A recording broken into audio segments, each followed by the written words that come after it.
For analysis, let's turn to Joseph Williams. He's a former senior editor at U.S. News and World Report. Joseph, great having you. And how do you see the revoke status for these groups of immigrants? It's the latest escalation Donald Trump has made in his push to kind of have immigrants self-deport. Quite frankly, it's intimidation. It's another escalation of what he's already been doing, and it's going to cause even more fear and more confusion among people who are not only people who are here, but people who are trying to emigrate.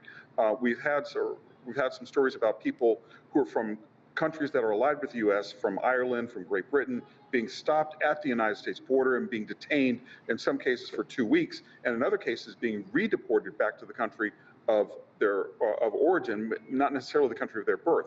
So it's pushing and pushing and pushing to see how much the Trump administration can get away with towards their goal of having immigration be on such a tight lockdown that virtually no one either will want to come here or be able to get in, or can leave and come back if they're able. I want to come back to some of your comments, but before that, do you see these immigrants as a national security threat? President Trump went over a list of potential crimes they may have committed. Well, I think the operative phrase is may have committed.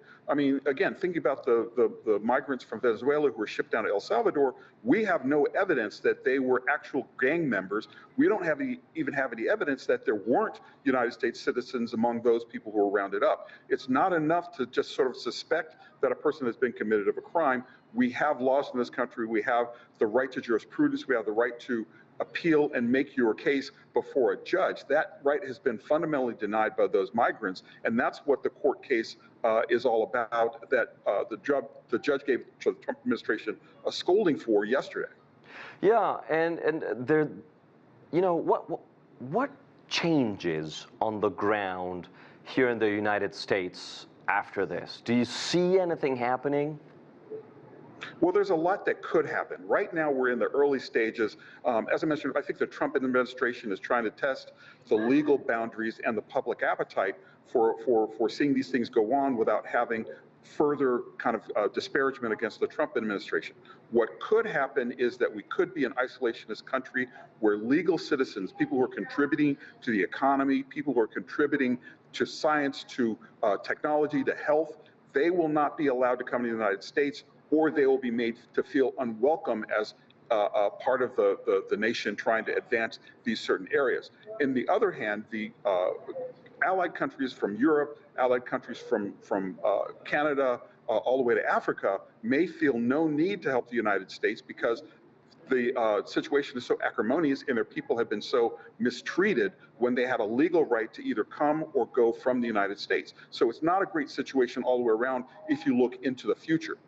I'd like to open a discussion over the economic impact of this, because on the one hand, we have the contributions that legal migrants do to U.S. society and the economy, taxes and research, as you just said, and on the other, we have tourism.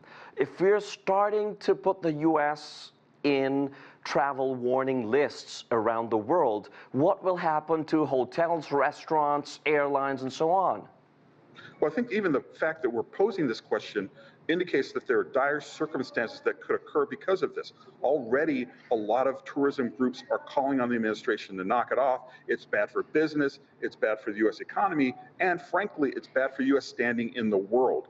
We we regard ourselves, and other nations regard us, as the beacon of freedom and justice. We do preach that lesson to other countries, and if we ourselves are practicing some of the things that we condemn overseas, it destroys U.S. credibility along with hampering the United States economy. Already some global tourism organizations are suggesting that the U.S. has become a no-go zone, that if you go to the United States, it's uncertain whether or not you'll be allowed to leave if you are allowed to get in. So a lot of businesses are complaining, hotel industries, the air travel industry. There are a lot of people who have stakes in this who are really standing to be hurt if this continues.